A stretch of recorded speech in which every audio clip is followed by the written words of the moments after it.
Welcome. We are glad that you are here. And to those that are joining us on our social media, we welcome you also. Just kind of a word of explanation, which those who have been here have understood this, but those who are watching us on our social media, we're looking through the Bible, basically taking every Wednesday night and giving just a kind of an introduction, an overview of an entire book. Last week we did Genesis. Today we are doing the book of Exodus. Now, we can't go in depth and look at everything that's going on. We're just going to do an introduction. Those that are here have notes and that we provided with them. There are some blanks and we'll be filling those in. And it just goes to show you that if you're here, you get a little bit extra, so you just don't have to listen. So that's what's going on. And so again, we're just going to get going ahead and get started. So let's look. Open your Bibles to the book of Exodus, of course. That's what we're looking at. And looking at our notes, the meaning of the title, Exodus. Exodus means going out or exit. Exodus, and we kind of use it even in our vernacular, some mass Exodus. We kind of know what it is. Exodus is a continuation of the book of Genesis, because in the Hebrew, it kind of begins with the word and or now. New King James is now. I don't know what the King James, anybody have King James? What does it start with? It starts with and, or the very first word. Now. So it's kind of like a continuation going in. Genesis closes with the death of Joseph, and he's being buried. And so now here's what's happening, and we have the Exodus. The key word in Exodus is redemption, and that means to be set free, and that's what the whole book is about. It is interesting as we look at it. It's not the whole book is on the Exodus, only really about the first 18 chapters, and then we have so many more chapters after that. But it's interesting that they're set free, not to just go, hey, I do things as I want to, live as I want to. No, they are set free so that they can do the proper thing, which is to worship God, follow His law, do the things that He wants to do. Much like we do in the New Testament, we are set free from the penalty of sin, not so that we can just live the way that we want to, according to our own desires and devices. No, we're set free so that we might serve the Lord. And so we have the same thing going on. Number 3 is the penman of the book of Exodus. Moses wrote it. It is attested to by Jesus himself in Luke's Gospel, chapter 24, verses 44 and 45 says, "Then he, being Jesus, said to them, These are the words which I spoke to you while I was still with you, that all things must be fulfilled which were written in the law of Moses and the prophets and the Psalms concerning me."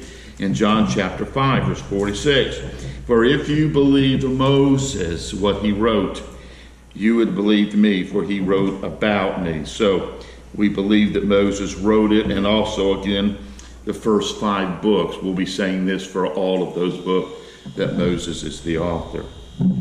Number 4, the significance. The significance of the book of Exodus. Few events and histories have made such a far-reaching effect as Israel's exodus out of Egypt. And you think about it, that really is the measuring line for everything that goes on. We talk about, and people have talked about, when they have an exodus, this is what's going on, and we're reminded of that. Anytime somebody is set free, it's an exodus. The Exodus event lies at the very heart of the Old Testament. If you'll read through, when we go reading through the Old Testament, they keep coming back to the Passover, to the Exodus, being reminded of that, how that they were delivered and how that God did mighty works. And so you'll hear that over and over and over. The Exodus is to the Old Testament what the resurrection is to the New Testament. It is really the central thing. And it really was a way, and we'll mention this in the very end, of preparing Israel for the coming of the Messiah and what he was ultimately going to do. When we look at the scriptures, there is nothing that is greater than the death, burial, and resurrection of Jesus Christ. But understand that even in the Passover meal, which is first celebrated in the book of Exodus, it was there that Jesus took it and we have now our observance of the Lord's Supper. So there is that connection between the two. And that's the reason why it is so important for us to study it. And number 5 is an outline of the book, just really a brief outline, 3 things. Number 1, or letter A, the Lord provides deliverance. That is the Exodus. The Exodus in chapters 1 through 18. The Exodus. Letter B is the Lord provides a covenant. That's the law. The law, chapters 19 through 24. And letter C, the Lord provides a visible symbol of his presence. That is the tabernacle. The tabernacle, chapters 25 through 40. So let's look a little bit deeper into this outline and kind of get the high spots of all that is going on. And again, remind you, I mean, we don't have the opportunity of being able to delve into everything that is going on, look at the significance of it. We are just giving you an introduction so that when you begin reading it, you can kind of say, okay, yeah, I remember this. This is what was said. This is what's going on. You're going to get a lot more of the details of all these 3 things as you read through it. So the Lord provides, first of all, a deliverance. That is the Exodus, chapters 1 through 18. First of all, what we notice in the book is that there is the enslavement of his people. Rises of Pharaoh, doesn't remember Joseph and all that he did, sees how the Hebrew children, how the Israelites are becoming more and more and more. He is fearful. If an enemy attacks, they'll side with the enemy, overthrow Egypt. So he puts hardships on them, puts them in the bondage of slavery. It wasn't just one day he made an edict and go, hey, you know, we're going to make you all slaves. It was over through a process of time that all of this happened. Letter B is the deliverer, and that is Moses himself. Number 1 is the fleshly way of doing it. If you remember, if you've read through this, he sees an Egyptian beating a Hebrew, and so he kills him, hides him in the sand. The next day, 2 Hebrews are fighting, and he tries to, be the peacemaker, and one of them turns, are you going to kill me like you did the Egyptian? He's been found out. So that's the fleshly way of doing things. And I don't know how many of you seen the movie The 10 Commandments. They show it at Easter. Yeah, Cecil B. DeMille got it kind of wrong. Moses knew who he was all through life. He knew he was a Hebrew, knew what was going on, just was educated in the Egyptian way, which God was going to be using in really in the deliverance and also in the leadership of leading the children of Israel out. So number 1 is the fleshly way of doing it. That's Moses killing the Egyptian. The second, or number 2, is God's way of doing it. And that's what we see, that God sends Moses back as a deliverer. And one of the reasons why he is so reluctant to be able to do it is there might have been a speech problem that he had. He mentions that. But also, it's not good news when you come back and, it's been reported that you've killed somebody and have to come back and try to be a leader. So, but God is preparing him and will do that. And by the way, it's like 40 years he is when he does the fleshly way. He runs, goes to Midian, another 40 years. He's 80 years old when God calls him to start. Okay, and sometimes we think, well, I'm at the end, and here God will say, no, Moses, you're just at the beginning. He lives another 140 years. So, the 10 plagues, which is probably one of the most notable things about the book of Exodus, and the plagues are in pairs, and we've listed those for you. There are 10 of them, but they do correspond with each other. The first one is the river plagues. The river plagues, and they are the Nile turns into blood, and the frogs come out on dry land. Okay. Second one is the insect plagues. The insect plagues. There's the gnats and the flies. Number 3 is the disease plagues. That's the disease of cattle, and then also the boils on mankind, on the Egyptians. Number 4, the crop the crop plagues. That's hail and fire destroying the crops, and then the locust eats the rest, and that should be eat. I guess you could put gets the rest, but it should be eats the rest. I'm sorry for that typo. And then number 5, the mystery plagues. That's the day of darkness, or days of darkness, and then also the death of the firstborn child.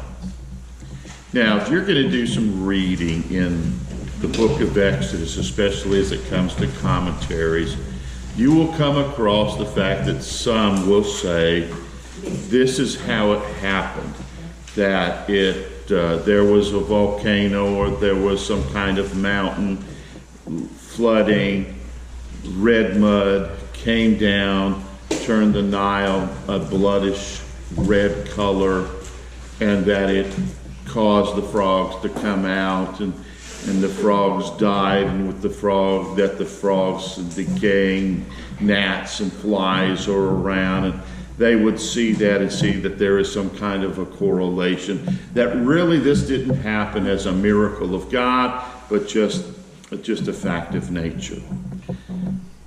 I look at it, if that's true, God was still the one who knew what was going on, could tell Moses to go ahead and turn and pour out the water, and all of a sudden the Nile became bloodish red, even if it was by the mud. I don't have a problem with that. I mean, God still knew it was going to happen, could tell Moses it was going to happen. Second of all, with all the other things going on, it still was at Moses' speaking for God that these events happened. Where we have problems, though, is when we get down to some of the boils issues, when we get down to some of the division, because you'll read in there how the Egyptians were affected by a plague and not the Hebrew. That the Egyptian cattle had the plagues and different problem, but the Hebrew cattle did not. Okay, so God defines that. So it's still to me the work of God. And then we get into these mysteries, 3 days of darkness. Oh, yeah, I know, could be clouds, that's fine. Could be a desert storm, that's fine. But then you get the last one, the firstborn of all of Egypt. All those not protected by the blood, they die. Okay, still, for me, it's still the hand of God. Now, I happen to believe that I will side on what the text says, that it was turned to blood, that God caused all of these different plagues to happen. But you will read in your study that they say, this is what happens. I still think, even if that's true, there's still the miraculous hand of God doing it all. Okay, so just want to warn you if you read that. Letter D is the Passover. And of course, we understand what the Passover is. That's the death angel coming, and God said, take the blood of a lamb, put it on the doorposts, on the sides of it, and when the death angel comes and sees that death has already happened, the sacrifice of a lamb, he will pass over that house, and wherever there was not blood, he would enter in and take the firstborn. And the firstborn, I mean, we think little children, and again, there's some people would say, how could God do that? God, because he is who he is, can do what he wants. Okay, and that's to me the bottom line. But understand, if the husband and the father was the firstborn, and he had his firstborn child, both of them died. Also, the animal's firstborn died out of all of that. Okay, so the Passover then became quite significant in the idea of Israel continuing on. It was really their celebration of God delivering them, because that was on that night they were sent out. And then letter E is the Hebrews' early freedom. We see them having really the first test of their loyalty is at the Red Sea. They find themselves, they're back up against the wall, so to speak, water. To the north, there's rocks. To the south, there's nothing but desert. And coming straight at them, as they were looking, I guess it would be east, is Pharaoh and his chariots and army coming to capture them and bring them back. What are they going to do? The parting of the Red Sea. As we see in the movie, again, the Ten Commandments, there's walls of water. It's a narrow place. They're walking by in small groups. They'll even talk about how that they found a little place on the Red Sea, and it's not quite as deep, and that had to go. Here's what we do understand. According to Exodus chapters 12 through 37, there were 600,000 footmen. That's men of army age, meaning that they weren't too young, they weren't too old. They were that fighting men. 600,000, 500,000. That's not including the women, not including the children, not including those who were elderly. And we're not just talking about those who were feeble and later in life. We're talking about some who are still in very good health, but yet were not of fighting age.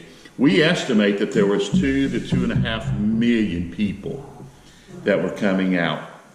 Also, there were their herds that they have kept with them. So there was that group. If they had crossed the Red Sea in one night, as the scriptures teach, and it was a narrow path and only double file people could get through there, the line would have had to be 800 miles long and took 35 days and night for all of them to cross in that kind of speed. They say for them to cross in one night had to be at least some 5,000 people abreast wide to be able to get through all in one night. And so it would be 3 miles wide, the separation. So what we see on the TV and in cartoons and things is not the narrow water on both sides is about to crash in. Now, that's right. And that's one of the reasons why Pharaoh thought he could pass afterwards. Because he thought, hey, look at all this dry land. We can make it, and ultimately they don't. So God is in that miracle working, doing that. So that leads us to now Roman numeral 2, and that the Lord provides a covenant. That's the law, chapters 19 through 24. And God gives us the purpose. In fact, look at this purpose. It's found in Exodus chapter 19, and just a few verses. Chapter 19, beginning with verse 3. And this is important because also Peter picks this up and talks about us as in our relationship with God and what God's purpose in it. So this is the purpose, chapter 19, beginning with verse 3. And it says, And Moses went up to God, and the Lord called to him from the mountain, saying, Thus you shall say to the house of Jacob, and tell the children of Israel. We'll stop there. Remember what we talked about last week? About Jacob and Israel, especially when God would refer to the nation of Israel. Remember what we said? How that when he wanted to talk to them about their feebleness, their ugliness, their sinfulness, he would call them Jacob. But when he wanted to talk to them about their spiritual side, he would call them Israel. Here he calls both them Jacob and Israel, okay? So he's kind of referring, hey, realize who you are and what you're dealing with. But here's what's going on. So I want everybody to be included here. Verse 4. You have seen what I did to the Egyptians, and how I bore you on eagle's wings and brought you to myself. Now, therefore, if you will indeed obey my voice and keep my covenant, then you shall be a special treasure to me above all people. For all the earth is mine, and you shall be a kingdom of priests and a holy nation. Speak these words which you shall speak to the children of Israel. So he says, here's the purpose for me calling you out there, doing all of these things, giving you song. I want you to be my special people. Now, special doesn't mean above so much to speak, better than. Special meaning the one, hey, God's going to call the Messiah. God's going to try to use you to win the nations, to be that salt, to be that light, to be those people who will draw people to themselves. They thought, hey, I'm special. God loves me more than he loves you. And that's where they begin to make the mistake. But he called them also to be a kingdom of priests and a holy nation. Peter records that's what he has called us to be a kingdom of priests and a holy nation. So our connection is also with Israel in the Old Testament. So we have the purpose for redemption. God's calling a special people. And then letter B, God gives the 10 Commandments. And we can break those up in really two different categories. Number one is the commandments in relationship to God. The commandments that are in relationship to God, and there are 4 of them. You shall have no other gods beside me. You shall not make any graven images. You shall not take the Lord's name in vain. And you are to remember the Sabbath and keep it holy. Those are the 4 that deal with God. The last one, number 2, the commandments in relationship to others. There are 6 of them. They are to honor your parents, no murder, no adultery, no stealing, no lying, no coveting. And remember, we talked in a message not too long ago that wasn't, hey, you're doing it, stop doing it. Yes, but it's don't even start to begin with. Don't even start taking the Lord's name in vain. Don't even start lying to start with. Don't even start to do this. And so we have these. And so you also notice that these 2, Jesus said, on these 2 hang the law and the prophets. And remember what they were: to love God supremely with all soul, mind, and strength, and then to love your neighbor as yourself. 10 Commandments. To love God, to love others. So that's what we see. And then letter C is the judgments, chapters 21 through 23. And you're going to read a lot about different kinds of regulations, and we listed 4 of them, and they're categorized for that. There's the social regulations, the moral regulations, number 2, religious regulations, and number 4, the conquest regulations. And some of these are going to be applicable to us today. Some of them are going to be only applicable to Israel then. Okay? The fact that, we can eat shrimp and lobster and catfishes. We do that now. We can wear polyester shirts with, cotton jeans. We can do that. They could not. So there is that kind of stuff. So, but you'll read through that law. And then, last of all, letter D, there was a formal renewal of the covenant. Again, it was a reminder, hey, this is what the covenant is. You keep the law. And if you do, God bless. If you don't, then that's chapters 24. In Roman numeral 3, then God provides a visible symbol of his presence, and that's the tabernacle. And the purpose of the tabernacle, look what it says in chapter 25 in verse 8. Chapter 25, verse 8. God is wanting them to have a visible understanding of his presence. The tabernacle is not God, but it is a way for them to see that God wants to be with them. Verse 8, and let them make me a sanctuary that I may dwell among them. We might look at that and go just hurriedly over that. Yeah, I got that. But stop and think about that truth. They're going to build this building, this tent, this tabernacle, because God wants them to know that I am here, that I am with you. He wants them to understand that. And in a way, that's what the church is for us. And when I say the church, I'm talking about a building. We're the church, absolutely. This is just a building, but it is a reminder that this is where we meet with God. Not just meet with God here. We can meet with God anywhere, but we come together because this is a place that represents that God wants to be with us. And so when we look at the tabernacle, don't see, well, it's just a bunch of lists and this and that and, all these skins. And always remember, this was a way for them to recognize God is with them. And for them, they wanted to do it exactly how God gave it to Moses and Moses gave it to them. So, letter B, the tabernacle itself, chapters 25 through 27. There is, first of all, we gave you kind of an illustration there. Curtain and gates are 150 feet by 75 feet. There was an entrance, only one entrance. It was 30 feet wide on the east side of it. And so you can look at that picture. And again, Whether this is all the same correct, this is the kind that I've always seen. Okay, so that's the reason why I put it in there, so you can have something to look at also. Number two, the altar of the burnt offerings, or the brazen altar. And this is where the Israelites would present their sacrifice. It was a step up. It was a place enough for a whole animal to be burnt, and there was that. So then there was also, number three, the laver of bronze. Laver literally means a place of washing. It's where we get our word lavatory, meaning a place where we have water and things.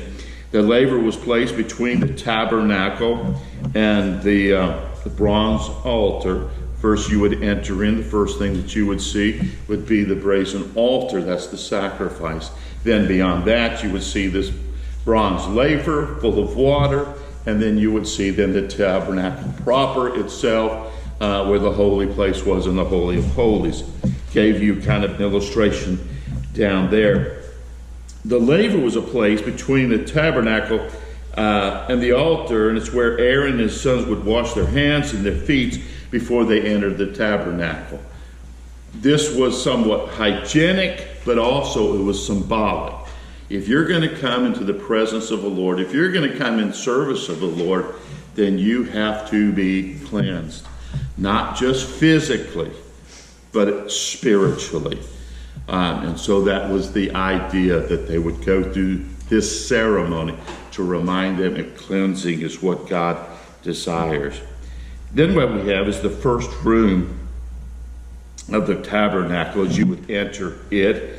If you're looking back at that picture of the tabernacle, that's where the big puff of smoke is coming out of. Has the pillars out front. You would walk into the holy place. It was 13 foot by 30 foot. And the first thing you would see was the gold lampstand on the south wall, the menorah. And so you see that a lot in the Jewish holidays of, it just escaped me. No, what's the Christmas holiday? Hanukkah, yeah. Which is a celebration that the oil that was supposed to last for just a day lasted 7 days miraculously. And so that's what they were talking about. That's the menorah. Also, you would see on there the table of showbread on the north wall, those 12 loaves of bread placed upon there. This is the bread that when David and his men fleeing from Saul came in, they ate of that, which Jesus also talks about in the New Testament. But that is the showbread. Then letter C is the altar of incense. Upon that altar was the incense that only could be made for God. No one was supposed to take it and say, hey, I like the smell of that. I want to put that in my tent. It was only to be used for God, representing God and prayer, and that God's smelling things and that he would be pleased with. And then number 5, the veil. And you would see that, and the veil would separate the holy place, where you would see these objects that we just mentioned, and that would be a separation to the Holy of Holies. And the Holy of Holies, 15 feet by 15 feet, it's the room where the Ark of the Covenant was. And so we also see that, which you will find out the dimensions and how it's to be made, the cherubims and all that is going on, and also the way of transportation. You notice in the picture that we have here, there are rods that stick out the side. You also notice that on the incense and in the table of the showbread, that they also have rings and rods. They were specially carried by a certain group of people. And so letter C is the priest, and we find the priest and really what they're responsible for, their guard, in chapters 28 through 31. And we have the clothing of the priest. They wore special clothing.